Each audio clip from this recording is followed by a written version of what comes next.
Hello everyone, welcome to UPSC IQ tab. आज के इस वीडियो में we are going to cover 5 अगस्त का द हिंदू और इंडियन एक्सप्रेस का जो मिक्सचर है उसका हम करंट अफेयर्स आज कवर करने वाले हैं। Let's talk about the first news, जहां पर हम जम्मू कश्मीर के अंदर जो सिक्योरिटी सिचुएशन लगातार एस्केलेट हो रहा है उसके बारे में बात करते हैं। देखो, जम्मू कश्मीर में there is a place called as Rajouri Poonch. Now specially आपको याद होगा, हमने काफ़ी टाइम से इसको डिस्कस भी किया है कि राजौरी और पुंछ का जो एरिया है, इसके आसपास में टोटल 6 जितने भी डिस्ट्रिक्ट्स हैं, उन सारे एरियाज़ में लगातार जो सिक्योरिटी सिचुएशन है, स्पेशली जो टेररिस्ट इन्फिल्ट्रेशंस है, वो लगातार इंक्रीज हो रहे हैं। जिसके कारण देखा जा रहा है कि जम्मू एज अ होल जो है वो कहीं ना कहीं अब टेररिज्म के मामले में उसका जो एक टाइप का गढ़ बनता जा रहा है। मतलब द टेररिस्ट एक्टिविटीज़ आर लगातार यहाँ पर इंक्रीज हो रही हैं। ठीक है, अब देखो, जो सबसे रिसेंट इंसिडेंट्स हुए थे जहां पर लगातार पिछले 3 महीनों में 3 टेररिस्ट अटैक्स हुए हैं, वहां पर देखा गया है कि जो इंडियन आर्मी है उन्होंने टेररिस्ट को न्यूट्रलाइज तो कर दिया है। मतलब उनकी जो बेसिकली जितने भी इन्फिल्ट्रेशन है उनको फेल तो कर दिया है, बट साथ ही साथ हमने भी अपने बहुत सारे जवान खो दिए हैं, हमने अपने सिविलियंस खो दिए हैं। So it has not been without suffering casualties के बिना ये सब नहीं हो पाया है। राइट, सो अभी राइट नाउ जरूरत क्या है? जरूरत है और ज़्यादा रोबस्ट और ज़्यादा स्ट्रॉन्ग सिक्योरिटी ग्रिड की, सो दैट हम यहाँ पर टेररिस्ट इन्फिल्ट्रेशन को पूरी तरीके से रोक सकें। नाउ अगर हम सिक्योरिटी फोर्सेस की बात करें तो वहाँ पर एक नया कंसेप्ट आया है जहाँ पर they are trying to mature the counter terrorist grid. मतलब टेररिज्म को काउंटर करने के लिए जो भी चीज़ें हम अपनाते हैं, जो भी चीज़ें हम करते हैं, उसको और ज़्यादा मैच्योर करने की ज़रूरत है और ज़्यादा आगे बढ़ाने की ज़रूरत है। इसके अंदर हमें अपने सर्विलेंस को एनहांस करना होगा, हमें जितने भी टेररिस्ट मॉड्यूल्स हैं उनको पूरी तरीके से एलिमिनेट करना होगा, और तब जाकर हमें एक कॉम्प्रिहेंसिव पैकेज क्रिएट करना होगा किस तरह से हम आगे जाकर टेररिस्ट को डील करने वाले हैं, टेररिस्ट से हम किस तरीके से डील करने वाले हैं, टेररिज्म से कैसे डील करने वाले हैं। We need a mature counter terrorism grid now. So इस पर्टिकुलर टर्म को आप डायरेक्टली अपने मीन्स के अंदर इस्तेमाल कर सकते हैं। अपार्ट फ्रॉम दिस, देखो, जो पोस्ट 2019 अगस्त, यानी कि इस टाइम जब जम्मू कश्मीर का बाइफर्केशन हुआ था, इसको डिवाइड करके 2 डिफरेंट यूनियन टेरिटरीज में डिवाइड किया गया था, उसके बाद से यहाँ पर एक वैक्यूम क्रिएट हो गया है। वैक्यूम क्रिएट हुआ है सिक्योरिटी के स्ट्रक्चर में, बिकॉज ऑब्वियसली इंडियन आर्मी जो है वहाँ पर बहुत ज़्यादा नंबर्स में नहीं है। रीज़न ये है बिकॉज जब इंडियन गवर्नमेंट ने स्टेटहुड हटा करके वहाँ पर यूनियन टेरिटरी बनाया था, तो ऑब्वियसली इंडियन गवर्नमेंट ने सॉलिडारिटी दिखाते हुए, लोगों के साथ दिखाते हुए, अपने कुछ इंडियन आर्मी के जवानों को वहाँ से वापस बुला लिया था।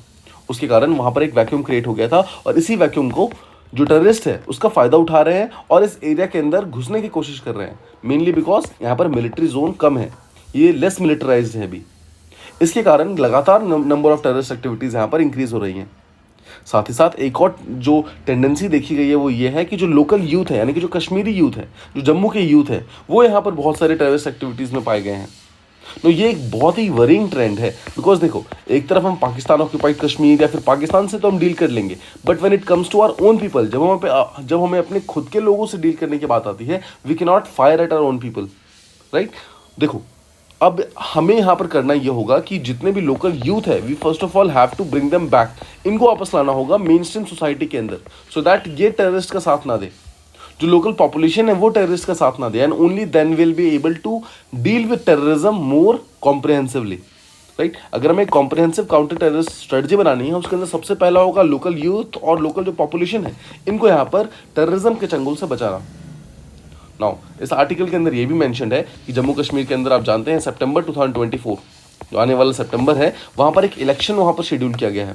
नो, ये इलेक्शन बहुत इंपॉर्टेंट हो जाएगा, बिकॉज जो इलेक्टेड गवर्नमेंट होगा वहाँ का, वो वहाँ की सिक्योरिटी को, गवर्नेंस इशू को एड्रेस करने के लिए काफ़ी ज़्यादा और चीज़ें करने की कोशिश करेगा। अभी तो यूनियन टेरिटरी है, सेंट्रल गवर्नमेंट कर रही है। जब वो स्टेट में फिर से एक बार परिवर्तित हो जाएगा, मतलब उसको जब स्टेटहुड रिस्टोर हो जाएगी, तो जो स्टेट का जो इलेक्टेड गवर्नमेंट होगा वो वहाँ पर फोकस करेगी और ज़्यादा शांति लाने में, पीस लाने में। इसके अलावा जब वहाँ पर गवर्नमेंट फॉर्म हो जाएगी, तो जो भी गवर्नमेंट फॉर्म होगी वो, यानी कि जो सिविलियन गवर्नमेंट है वो, और साथ ही साथ जो इंडियन आर्मी और पुलिस फोर्सेस वहाँ पर सिक्योरिटी फोर्सेस हैं, दोनों के बीच में एक प्रॉपर कोऑर्डिनेशन होने की बहुत ज़्यादा ज़रूरत है। तो उम्मीद करता हूँ आपको ये चीज़ समझ आ गया है। आप इसको मेंस के अंदर डायरेक्टली इस्तेमाल कर सकते हैं हमारे इंटरनल सिक्योरिटी के पेपर के अंदर। Now let's move to a similar topic, जहाँ पर हम बात करने वाले हैं जम्मू कश्मीर में जो 2019 में जो स्टेटहुड को हटा करके यूनियन टेरिटरी में बाइफरकेट किया गया था, उसके ऑलमोस्ट 5 साल कंप्लीट हो गए हैं। नाउ क्या हमने खोया है, क्या पाया है जम्मू कश्मीर में? Let's talk about that. Let's evaluate exactly 5 साल में क्या हमने देखा है बेसिकली बाइफरकेशन करने के बाद। नाउ जब हमने बाइफरकेशन किया था जम्मू कश्मीर का, उसका मेन एम क्या था? मेन एम ये था कि जम्मू कश्मीर के रीजन को हमें और ज़्यादा इंटीग्रेट करना था रेस्ट ऑफ इंडिया से। सो दैट वहाँ पर हम बेसिकली जिस तरीके के लॉज वगैरह बाकी रेस्ट ऑफ इंडिया में है, वैसे ही लॉज यहाँ पर जम्मू कश्मीर के अंदर होने चाहिए। लोगों के पास ज़्यादा फ्रीडम, ज़्यादा लिबर्टी, ज़्यादा अपॉर्चुनिटीज़ होनी चाहिए, राइट। हुआ क्या, पहले देखते हैं गेन्स क्या क्या हुए हैं। गेन्स काफ़ी हुए हैं, 1000 से भी ज़्यादा पब्लिक यूटिलिटी सर्विस को हमने डिजिटाइज किया है वहाँ पर। उसके कारण जो ओवरऑल सर्विस डिलीवरी है जम्मू कश्मीर के अंदर वो काफ़ी ज़्यादा एफिशिएंट हो गई है। लोगों तक चीज़ें पहुँच पा रही है आसानी से, लोग अच्छे से ट्रेड कर पा रहे हैं, कॉमर्स में पार्टिसिपेट कर पा रहे हैं। इसके अलावा सेंट्रल गवर्नमेंट ने जम्मू कश्मीर का डेवलपमेंट पैकेज अनाउंस किया था, जिसके अंदर ऑलमोस्ट 65,000 करोड़ रुपए दिए थे। ना इसके तहत बहुत सारे इंफ्रा के प्रोजेक्ट्स बन रहे हैं, रोड डेवलपमेंट हो रहा है, बिल्डिंग्स बन रही हैं, स्कूल्स बन रहे हैं, मदरसास बन रहे हैं, राइट। तो ये जो ओवरऑल डेवलपमेंट पैकेज है, ये काफ़ी ज़्यादा डिफरेंट डायमेंशंस में जाकर के जम्मू कश्मीर को डेवलप करने के लिए, अपलिफ्ट करने के लिए काम कर रहा है। नंबर ऑफ टूरिस्ट भी लगातार इंक्रीज हो गए हैं। आपको याद होगा 2019 से पहले इतनी ज़्यादा प्रॉब्लम्स हो गई थी कि नंबर ऑफ टूरिस्ट काफ़ी ज़्यादा डिक्रीज हो गए थे। उसके बाद कोविड आ गया, नंबर ऑफ टूरिस्ट और ज़्यादा कम हो गए। बट यहाँ पर देखो, यहाँ पर टूरिस्ट वर्सेस टेररिस्ट का एक कंसेप्ट आता है, आपको ध्यान रखना है। जम्मू कश्मीर एक ऐसा प्लेस है जहाँ पर माना जाता था कि terrorism is more than tourism, but अब धीरे धीरे हम उस चीज़ को वापस लेकर आ रहे हैं, जहाँ पर हमारा जो टूरिस्ट नंबर ऑलमोस्ट 20% रिड्यूस हो गया था, वो अब फिर से एक बार अपलिफ्ट होना स्टार्ट हो गया है। Now number of terror incidents जो थे, अगर आप जम्मू की वैली को छोड़ दें और अगर कश्मीर वैली में देखें, तो कश्मीर वैली में नंबर ऑफ टेररिज्म की एक्टिविटीज़ जो है वो काफ़ी ज़्यादा रिड्यूस हुए हैं। भले ही जम्मू में इंक्रीज हुए हैं, बट पहले कश्मीर में काफ़ी ज़्यादा टेररिज्म की एक्टिविटीज़ हुआ करते थे, वहाँ पर कंपैरेटिवली डाउन हो गया है, बिकॉज वहाँ पर हमारे पास मिलिट्री की काफ़ी ज़्यादा स्ट्रेंथ है, काफ़ी ज़्यादा इंडियन आर्म फोर्सेस वहाँ पर रहती है, राइट। तो ये सब रीजन है कि टूरिस्ट के नंबर है वो भी काफ़ी ज़्यादा इंक्रीज हुए हैं। कुछ चैलेंजेस की बात करते हैं। सबसे पहली चीज़ तो जो सेंट्रल गवर्नमेंट है, उन्होंने कुछ जो लोकल लीडर्स हैं जम्मू कश्मीर को उनको डिटेन कर रखा है, उनको हाउस अरेस्ट, उनको जेल में डाला हुआ है, जिसके कारण वहाँ पर डेमोक्रेटिक डेफिसिट है। एक प्रॉपर इलेक्शन नहीं हो पाएगा अगर वहाँ के लोकल लीडर्स वहाँ पर इलेक्शन में पार्टिसिपेट नहीं करेंगे तो, राइट। तो ये चीज़ काफ़ी इंपॉर्टेंट है कि उनको वहाँ पर जो भी उनको डिटेन कर रखा है उनको वहाँ से हटाना चाहिए। सेकेंड, सेंट्रल गवर्नमेंट ने अभी तक जो हैवी हैंडेड अप्रोच इस्तेमाल किया है, मतलब कि अगर टेररिज्म है तो ऑल आउट अटैक किया है उनके ऊपर, इन चीज़ों को हमें थोड़ा सा रिड्यूस करके हमें बेसिकली पॉलिटिकल इंगेजमेंट के ऊपर फोकस करना होगा। हमें अपने लोकल पॉपुलेशन को फिर से एक बार साथ लेना होगा, बिकॉज पॉलिटिकल इंगेजमेंट ना होने के कारण वहाँ के लोग जो हैं वो कहीं ना कहीं हमसे दूर चले गए हैं। लोकल पॉपुलेशन जो है वो एलियनेट अपने आप को महसूस कर रही है, अपने आप को अलग महसूस कर रही है। तो इस चीज़ को एक बार फिर से रेस्ट ऑफ इंडिया के साथ इंटीग्रेट करने के लिए एफर्ट्स लगाने होंगे सेंट्रल गवर्नमेंट, प्लस जो अपकमिंग स्टेट इलेक्शन में जो जीतेगा स्टेट गवर्नमेंट को भी। नाउ हमारे पास एक बहुत बड़ा अपॉर्चुनिटी है 2024 के इलेक्शंस का। सितंबर 2024 में जम्मू कश्मीर के अंदर इलेक्शंस होने वाले हैं। नाउ यहाँ पर जो भी स्टेट गवर्नमेंट फॉर्म होगी, उनको पॉलिटिकल इंगेजमेंट बढ़ाना होगा, सो दैट सोसाइटी के साथ फिर से एक बार इंटीग्रेट हो सके, फिर से एक बार ट्रस्ट डेफिसिट को फिनिश करें और ट्रस्ट को रीबिल्ड करने के ऊपर फोकस करें। नाउ कुछ स्टेबिलिटी के ऊपर हमें फोकस करना होगा। देखो राइट नाउ जम्मू कश्मीर का जो सिक्योरिटी सिचुएशन है वो अभी भी फ्रेजाइल है। देखो अगर आप जम्मू का रीजन देख लो, पुंछ का रीजन देख लो, राजौरी का रीजन देख लो, इन सारे रीजन्स में अभी भी जो टेररिज्म की एक्टिविटीज़ है वो काफ़ी ज़्यादा देखे जा रहे हैं। तो हमें बेसिकली एक बैलेंस्ड अप्रोच को लेकर चलना होगा। एक तरफ सिक्योरिटी सिचुएशन, बट एक तरफ डेमोक्रेटिक प्रोसेस, मतलब जहाँ पर लोगों को लिबर्टी, इक्वालिटी, फ्रेटर्निटी सब मिल रही है, इन दोनों चीज़ों को हमें साथ लेके चलना होगा। जहाँ हम एक तरफ सिक्योरिटी को देते टाइम ये सब चीज़ें रिड्यूस कर देते हैं, बट हमें साथ ही साथ ध्यान रखना होगा कि वहाँ पर भी लोग रहते हैं और वहाँ पर भी इंडियन लोग रहते हैं, and we cannot discriminate among Indians. India में हर इंडियन के पास वो राइट है, एक पर्टिकुलर पर्सन किसी भी स्टेट के अंदर रह रहा हो उसके पास सेम सेट ऑफ राइट्स हैं।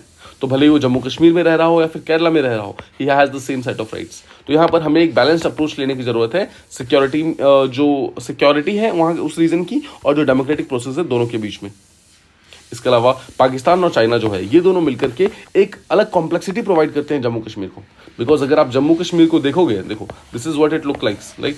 अगर आप देखोगे this is what it looks like, ये वाला पार्ट पाकिस्तान ऑक्यूपाइड कश्मीर है और ये वाला पार्ट जो है इसको अक्साई चीन बोलते हैं, अक्साई चीन। ये वाला पार्ट चाइना के कंट्रोल में है, ये वाला पार्ट राइट नाउ भी पाकिस्तान के कंट्रोल में है, and the rest of part this is India.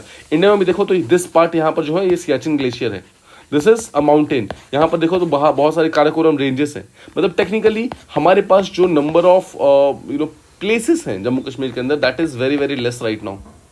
हमें उस चीज़ का ध्यान रखना होगा कि पाकिस्तान और चाइना जो है जम्मू कश्मीर के अंदर आकर के फिर से एक बार इस सिचुएशन को कहीं ना कहीं कॉम्प्लेक्स ना करें। ये देखो पाकिस्तान ऑक्युपाइड कश्मीर और अक्साई चीन, इस पर्टिकुलर इन दोनों रीजन्स को हमें यहाँ पर अपनी तरफ इंटीग्रेट करने की ज़रूरत है। हमें सिक्योरिटी सिचुएशन को ठीक करने की ज़रूरत है। नाउ इलेक्शन सितंबर में जो होने वाले हैं उसके बाद यहाँ पर स्टेटहुड रिस्टोर हो जाएगा, फिर से एक बार स्टेट गवर्नमेंट फॉर्म होगी, तो ऑटोमेटिकली डेमोक्रेटिक डेफिसिट का जो प्रॉब्लम है वो सॉल्व होना स्टार्ट हो जाएगा, लोगों की वॉइसेस जो है वो यहाँ पर सुननी स्टार्ट हो जाएगी, राइट। तो हमें इसे इंश्योर करनी होगी कि जो इलेक्शंस हैं वो सिर्फ यहाँ पर ऑन पेपर ना हो, सिर्फ ऐसा ना हो कि सिर्फ गवर्नमेंट फॉर्म होकर वहाँ पर रह जाए, रादर गवर्नमेंट को वहाँ पर ऑन ग्राउंड जाकर काम करने की जरूरत है, लोगों के साथ इंटीग्रेट होकर काम करने की जरूरत है, उनकी बातें सुनने की जरूरत है, उनके नीड्स के लिए काम करने की जरूरत है। उम्मीद करता हूँ ये चीज़ आपको प्रॉपर्ली समझ आ गई। मूविंग है to the next topic, let's talk about किस तरीके से जो रिसेंट 18th लोकसभा है उसका जो ओवरऑल अगर आप एवरेज एज देखोगे तो काफ़ी ज़्यादा ओल्ड है। कहने की बात यह है कि आज तक जितने भी लोकसभा में फॉर्मेशंस हुए हैं सबका अगर हम एवरेज एज निकालें तो ये जो 18th लोकसभा है उसका एवरेज एज 56 प्लस निकल कर आता है। ये हमारे हिस्ट्री के अंदर सबसे ओल्डेस्ट पार्लियामेंट है। नाउ अगर आप 35 ईयर से कम के एमपीज को देखो तो सिर्फ 2% एमपीज जो है वो 35 ईयर से कम है, 60 साल से ज़्यादा वाले 26% है। इसके अलावा अगर आप 25 से 35 वाले देखोगे तो सिर्फ 2.5% एमपीज यहाँ पर, मतलब 2.5% of the total number of MPs वो यहाँ पर 25 से 35 की एज के बीच में है। अगर आप सबसे कॉमन एज ग्रुप देखोगे तो it is between 56 and 60। This shows कि कहीं ना कहीं हमारा एक शिफ्ट देखा जा रहा है किस तरफ, यंगर प्रोफाइल से हट करके ओल्डर जो एज के लोग हैं वो लोग कहीं ना कहीं एमपी ज़्यादा बन रहे हैं। तो सबसे बड़ा कंसर्न क्या हुआ? सबसे बड़ा कंसर्न हुआ under representation of youth in Indian politics. एक तरफ हम बात करते हैं यूथ को चांसेस देने के, इंडियन पॉलिटिक्स को अपलिफ्ट करने की, लेकिन दूसरी तरफ यहाँ पर यूथ अपने आप को खुद ही रिप्रेजेंट नहीं कर पा रहा है। अगर आप 35 से कम का एज देखो तो देखो 2% यहाँ पर और 2.5% यहाँ पर, सब मिला के अराउंड 3% के आसपास में कॉमन लोग हैं। मतलब only 3% people are below the age of 35 जो कि यहाँ पर राइट नाउ एमपीज हैं।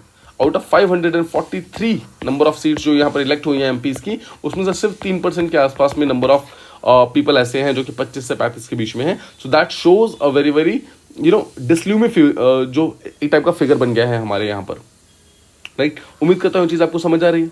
इसके अलावा देखो आपको ये भी इंश्योर करना होगा कि जो पार्लियामेंट है राइट नाउ ये अगर ओल्डर एजेस का एक टाइप का बन गया है, मतलब ओल्डर एज का अगर वहाँ पर मेजॉरिटी है तो ज़्यादातर जो वहाँ पर चीज़ें बनेंगी, जो पॉलिसीज फॉर्म होंगी वो भी कहीं ना कहीं शो करेंगी ओल्डर टाइप की पॉलिसीज, राइट। जो प्रीवियस जनरेशन था उस टाइप की सोच की पॉलिसीज फॉर्म करेंगी।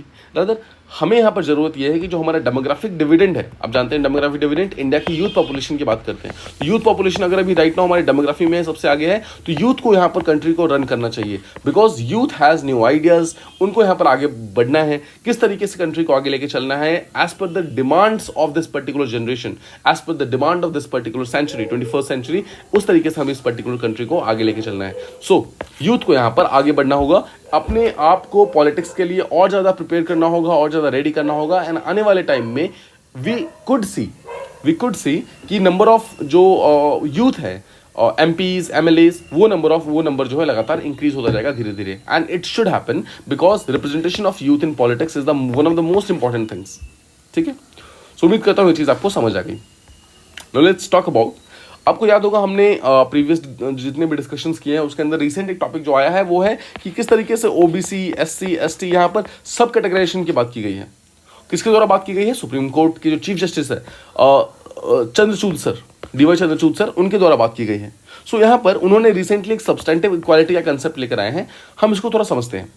देखो चंद्रचूड़ सर हैं जो हमारे चीफ जस्टिस ऑफ इंडिया हैं, उनके ओपिनियन में सब्सटेंटिव इक्वालिटी इंपॉर्टेंट है। तो इसके मतलब क्या है? इसका मतलब यह है कि जब भी हम इक्वालिटी को बेसिकली फोकस में रखते हैं, जब भी हम इक्वालिटी को समझने की कोशिश करते हैं तो इक्वालिटी को हमें ब्लैक एंड व्हाइट की तरह नहीं देखना चाहिए। बेसिकली इक्वालिटी में हमें यह भी देखना जरूरी है कि कुछ सेक्शंस हमारे कंट्री में ऐसे हैं जिनके साथ हिस्टोरिकली काफ़ी ज़्यादा इनजस्टिस हुआ है, हिस्टोरिकली उनको अपॉर्चुनिटीज़ नहीं मिली है, उनके पास रिसोर्सेस नहीं थे। सो आने वाले टाइम में यानी कि अभी के टाइम में हमें उन्हें रिसोर्सेज एक्स्ट्रा प्रोवाइड करने की ज़रूरत है, हमें उन्हें एक्स्ट्रा अपॉर्चुनिटीज़ प्रोवाइड करने की ज़रूरत है। सिंपल वर्ड्स में बोलूं तो जिस कम्युनिटी के साथ भी हिस्टोरिकल इनजस्टिस हुआ है, मतलब उनके साथ सही तरीके से बर्ताव नहीं हुआ है हिस्ट्री में, उनको यहाँ पर हमें एक्स्ट्रा चीज़ें प्रोवाइड करने की ज़रूरत है। इसी को हम सब्सटेंटिव इक्वालिटी कहते हैं। देखो, एक होता है बेसिक इक्वालिटी। बेसिक इक्वालिटी का मतलब है सारे लोग एक हैं, मतलब सारे लोग समान हैं। If he is one, he is also one, he is also one. But substantive equality का मतलब होता है कि अगर 3 लोग हैं, मान लो एक पर्सन बहुत रिच है तो उसको हम 1 मान लेंगे, ये पर्सन अगर मीडियम है तो इसको हम 0.75 मानेंगे।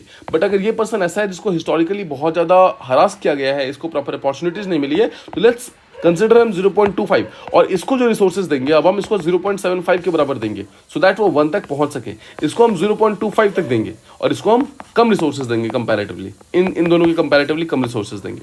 इसी चीज़ को यहाँ पर सब्सटेंटिव इक्वालिटी कहा जाता है और जो हमारे चीफ जस्टिस ऑफ इंडिया है वो इसी चीज़ में बिलीव करते हैं। तो देखो, आई होप आप समझ गए इस चीज़ को।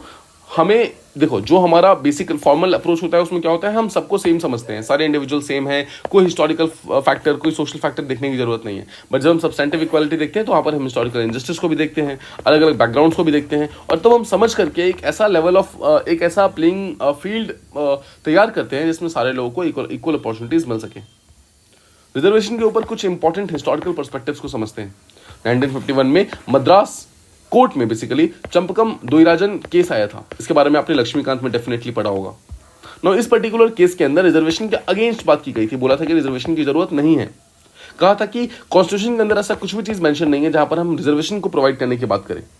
इसी के बाद यहाँ पर फर्स्ट अमेंडमेंट किया गया था 1951 के अंदर और जो हमारा फर्स्ट बेसिकली रिजर्वेशन का सिस्टम है वो इसके बाद यहाँ पर आया था।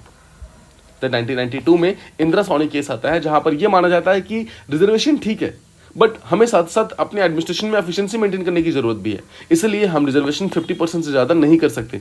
50% सीट्स अभी भी ऑन मेरिट आनी चाहिए, ना कि ऑन रिजर्व सीट्स।